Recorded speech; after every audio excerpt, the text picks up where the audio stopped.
Govano Chukwuma Soludo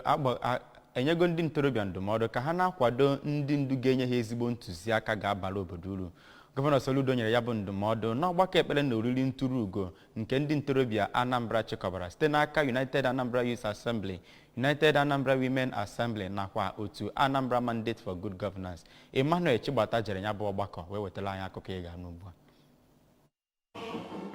Dịka ọ na-agwa ha okwu ka aka na-achị steeti ya nke ọ bụ osote ya bụ dọkịnta Onyekachukwu Ibezim nọchitere ya sịrị na ọchịchị ya nwere ebumnobi ndị ntorobịa n'obi ma kwe ha nkwa na ị na-eme ka ndị ntorobịa na-esonyere n'ihe ọbụla a na-eme eme.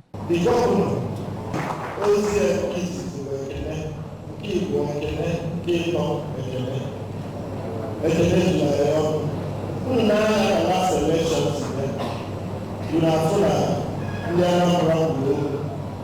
wee disappoint ya ụwa niile ọ ka mmasị akọwa ya maka ụdị aka akọ na last election echere na Anambra ga-abụ before abụọ ụzọ mana enwee nchịkọta ọnụ mee ime ka ndị mara ibe.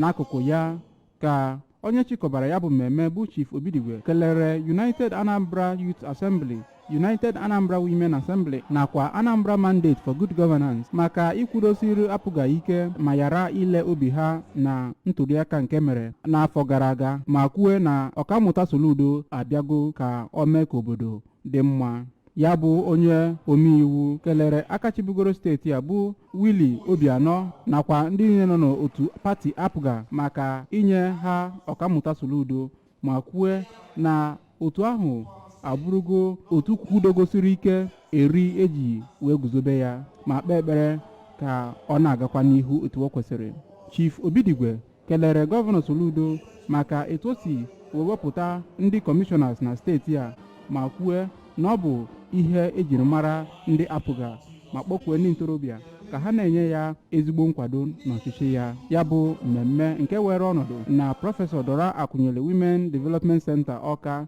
bụ nke dọbatara onye jibugoro ọkwa Chief of Staff Maazị Primus Odele nakwa onye jibugoro ọkwa onyeisi okpuru ọchịchị Ọka South Prince Azubike Ilo nakwa ndị ụkọchukwu sitere n'ụka dị iche iche. Site n'Ọka, abụ m Emmanuel Chigbata maka akụkọ ụwa ABS.